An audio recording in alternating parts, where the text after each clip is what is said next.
with this, but sometimes, as the parent of a young child, things happen that force you to engage with your child on a more serious topic sooner than you had planned.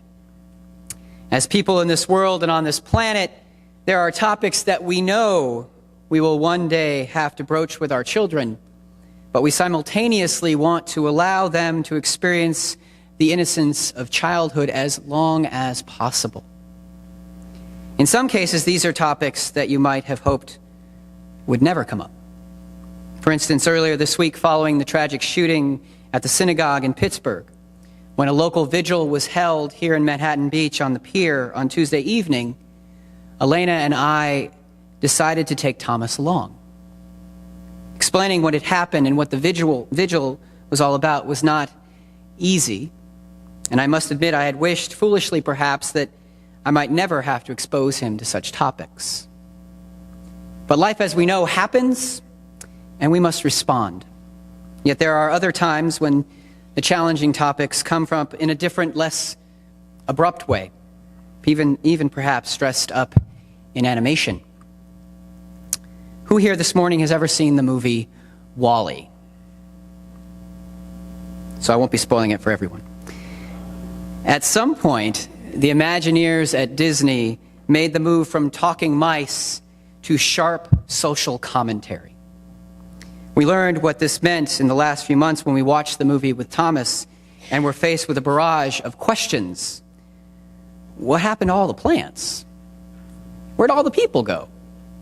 And later, why are all the people floating around on a ship?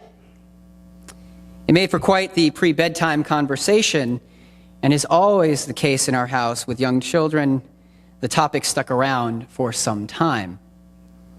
What I've learned to appreciate for the most part about such moments is how it forces me as a parent to up my game.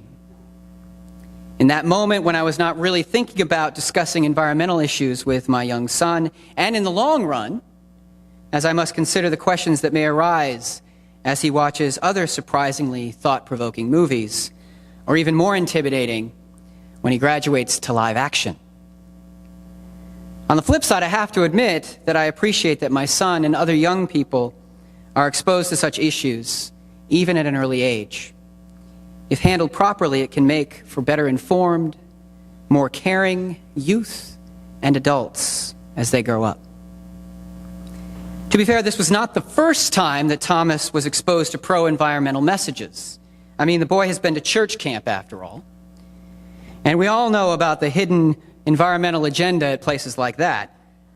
Singing songs like, inch by inch, row by row, gotta make this garden grow. All it takes is a rake and a hoe and a piece of fertile ground. Grain for grain, sun and rain, find my way in nature's chain. Tune my body and my brain to the music of the land. And he lives in a beach city. So beach cleanups will inevitably be part of his life, along with their underlying themes for caring for our oceans. But WALL-E was something different, as it exposed him to a more severe what-if scenario. What if we do not care for our Earth? What happens then? And the picture that is painted is not pretty. It reflects an understanding of the created world as something that we as humans are to use as we see fit, without regard for the consequences. And that, my friends, as I understand it, is a misreading of our call as stewards of this world. We find this sense of call in the very first chapter of the very first book of the Bible, Genesis. It's captured in the passage that Guy just read for us, as on the sixth day of creation, God creates humankind and describes their place in the overall scheme.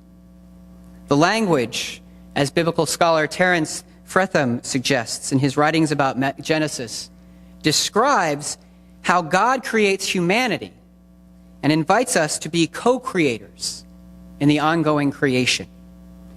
He offers this idea by noting the inclusion in God's pronouncement that humanity is created in the image of God. In the midst of the broader passage, this inclusion suggests that our relationship to the world is to be modeled after God's relationship to us. The language that is used, to have dominion over, has a potentially exploitative connotation. And we imagine ourselves empowered to simply use and discard the resources of our planet. However, given the context of the passage and the description of God's ordered and orderly creation, it seems to infer something very different. Humanity's intended relationship with the creation, it seems, is to be more nurturing, to help protect and maintain the integrity of God's creation so that it might fulfill its potential. Our role then is that of caregiver rather than ruler. In that light, then, we are called to care for our earth. What then does this mean? Well, if we are unsure, it seems that we might learn something from our children on this matter. Just this morning, during that conversation, they offered a plethora of very interesting and good ideas about how we might engage in true creation care. If you weren't listening, let me point a couple out. We could turn the faucet off when we're not using it. Lower our carbon emissions. I mean, there's something. Walk or bike instead of using our cars. We could all go out and make Toyota very happy and buy and use electric vehicles. Don't idle, use paper straws. They have one really good use in them, I guarantee you. Here in Manhattan Beach, we know this. We clean up our beaches. We turn out lights when we're not using them. And as you saw, there were more ideas. So I encourage you, talk to them. They have great ideas. And they don't even have to be influenced by Disney to get there. I believe we've received and taken this message to heart as a congregation. You might look to the roof of our community hall and see the solar panels that have been in use now for almost a year. This was more than a long-term cost savings effort on the part of our operations and executive boards. Although in the midst of this stewardship season, I would be remiss not to point out that we are saving a lot of money. And we are being great stewards of the church's resources in this case. But we did not make this investment simply to save money over time. We made the investment because it's the right thing to do for our planet. And if we are to extend a call to all our members and our community about being good stewards, we have to exemplify that in what we do as a congregation. We've also gone about changing out light bulbs around the campus and replacing them with LED bulbs. Another long-term cost savings, sure, and brighter lights, absolutely. But it's also grounded in our faith, and that faith's call to care for the earth. There's more that can be done on that front, and we're seeking to do just that in a couple of different places on our campus.